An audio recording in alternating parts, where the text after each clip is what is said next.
और आइए शुरुआत करते हैं स्पेशल रिपोर्ट की। माफिया के माननीय बनने तक का सफर।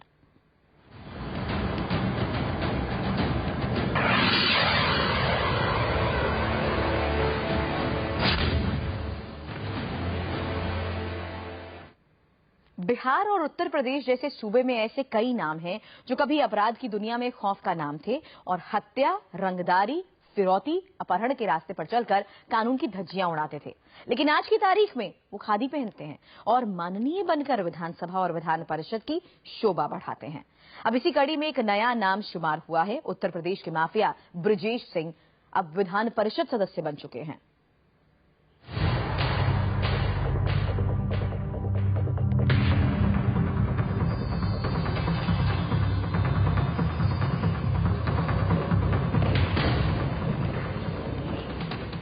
उत्तर प्रदेश विधान परिषद में शपथ ले रहा ये शख्स अब माननीय विधायक है। तारीख अब इसे माननीय विधायक के तौर पर दर्ज करेगी।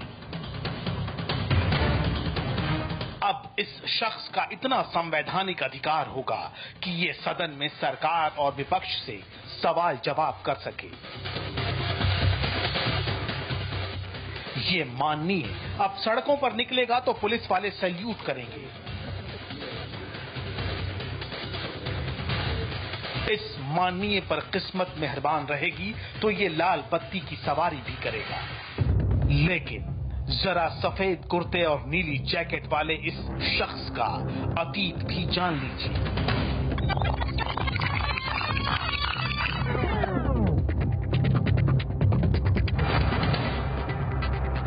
ये जुर्म की दुनिया का डॉन है।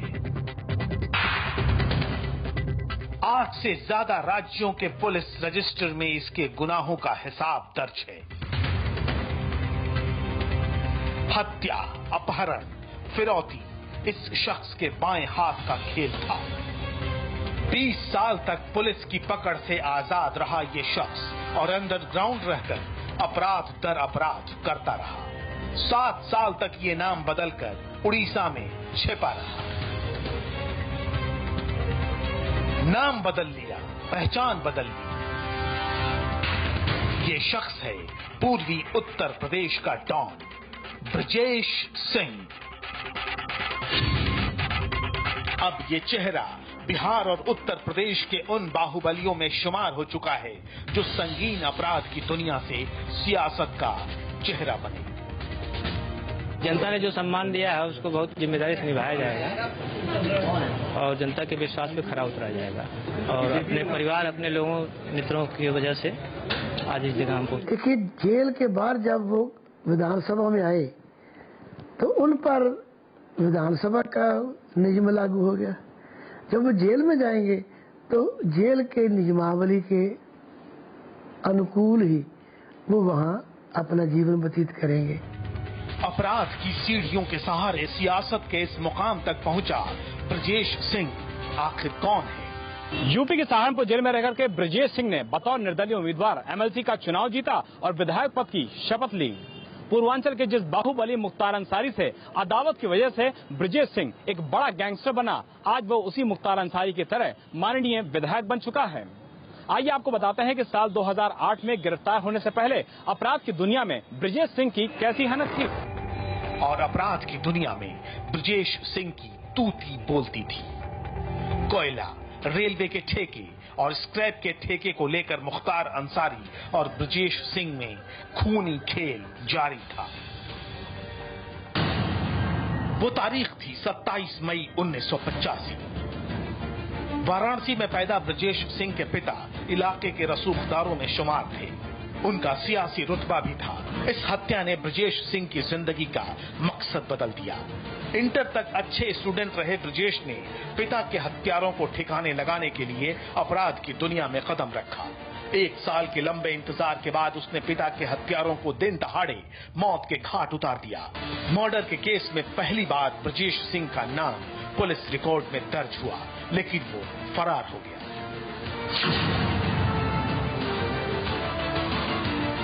फादर का मर्डर हुआ और ठाकुर दो परिवार जो क्लोज रिलेटिव थे एक ही गांव में, और उसमें विवाद को लेकर मर्डर हुआ और उस मर्डर में ब्रिजेश सिंह के फादर का मर्डर हुआ। ये पढ़ रहा था और उसके बाद फिर दोनों उसमें मर्डर होने शुरू हुए, मर्डर की चेन चली और उस चेन में 20 लोग मारे गए। इस वारदात को अंजाम देने के बाद पहली बार ब्रजेश सिंह गिरफ्तार हुआ। यही है ब्रजेश सिंह की वो इकलौती तस्वीर जो उत्तर प्रदेश पुलिस के रिकॉर्ड में दर्ज थी। इस गिरफ्तारी के बाद ब्रजेश सिंह को गाजीपुर जेल में बंद कर दिया गया और यहीं से उसके संगीन अपराधी बनने का सफर शुरू हो गया।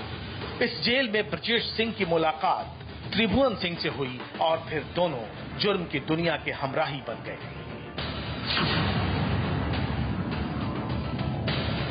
इसी बीच साधु गैंग की ब्रजेश सिंह और त्रिभुवन सिंह से दुश्मनी हो गई। साधु गैंग ने त्रिभुवन सिंह के हेड कांस्टेबल भाई की हत्या कर दी। इस हत्या में मुख्तार अंसारी भी नामजद था। हत्या का बदला लेने के लिए ब्रजेश सिंह और त्रिभुवन सिंह ने पुलिस की ड्रेस पहनी और गाजीपुर के अस्पताल में इलाज करा रहे साधु सिंह को गोलियों से भून डाला। इसी दिन इन दोनों ने साधु सिंह की मां, भाई समेत 8 लोगों की भी हत्या कर दी।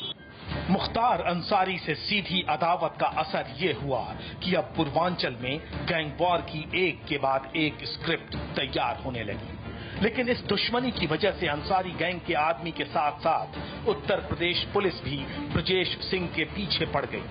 ब्रजेश के लिए राजनीतिक आका ढूंढना जरूरी हो गया। उसी वक्त उसने बीजेपी विधायक कृष्णानंद राय का दामन थामा। राजनीतिक सरपरस्ती से ब्रजेश सिंह को राहत तो मिली, लेकिन मुख्तार गैंग से लगातार जान का खतरा बना रहा। इसी दौरान ब्रजेश ने मुख्तार पर शिकंजा कसने की कोशिश की, जिसके चलते विधायक कृष्णानंद राय की हत्या कर दी गई। इस हत्याकांड में भी मुख्तार अंसारी का हाथ बताया गया। कृष्णानंद राय केस एक बड़ा टर्निंग पॉइंट था, क्योंकि कृष्णानंद राय सिंपथाइजर थे ब्रजेश गैंग के, और कृष्णानंद राय के ऊपर यहाँ पर फायर हुआ था दोनों गैंग में। मुख्तार अंसारी इसमें कैंट में, ये था संजीव जीवा, मुन्ना बजरंगी, ये सब मुख्तार अंसारी गैंग में थे। मुख्तार अंसारी जेल में थे।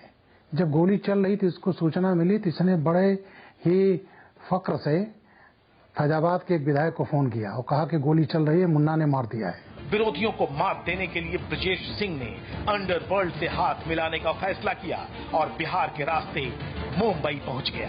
कहते हैं कि 1992 में उसी दौरान अंडरवर्ल्ड डॉन दाऊद इब्राहिम के करीबी बड़ा गांव निवासी सुभाष ठाकुर से ब्रजेश सिंह की मुलाकात हो गई। चूंकि ब्रजेश को अपने धुर विरोधी मुख्तार अंसारी को मात देने के लिए असलहों के अलावा पैसों और छिपने की जगह चाहिए थी, लिहाजा उसने सुभाष ठाकुर का दामन थाम लिया।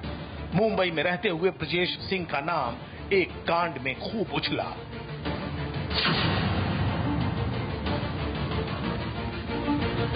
1992 मुंबई के जीजे अस्पताल में वार्ड नंबर 18 गोलियों की तड़तड़ाहट से थर्रा उठा। अरुण गौली गैंग के शार्प शूटर शैलेश हंदलकर की अस्पताल में भर्ती रहने के दौरान ही हत्या कर दी गई थी। गोलीकांड में 2 पुलिसकर्मी भी मारे गए। इस हत्याकांड में पहली बार गैंगरेड में AK-47 का इस्तेमाल हुआ। आरोप था कि इस गैंग और इस हत्याकांड में ब्रजेश सिंह भी शामिल था, लेकिन 16 साल की सुनवाई के बाद सन 2008 में ब्रजेश सिंह को जीजे अस्पताल गोलीकांड से बरी कर दिया गया। 6-7 लोग करीब होने चाहिए और करीब करीब मेरे अपने अंदाज से 500-600 गोली 6 प्रकार के वेपन से चली है। 6 प्रकार के वेपन ये याद है मुझे। .23 पॉइंट ये प्रेसिडेंट स्पेशल, AK-47। जुर्म की दुनिया का नाम ब्रजेश सिंह अब सियासत की सीढ़ियां चढ़ना चाहता है। फिलहाल उसने विधान परिषद का सदस्य बनकर सत्ता के पहले पायदान पर कदम रखा है।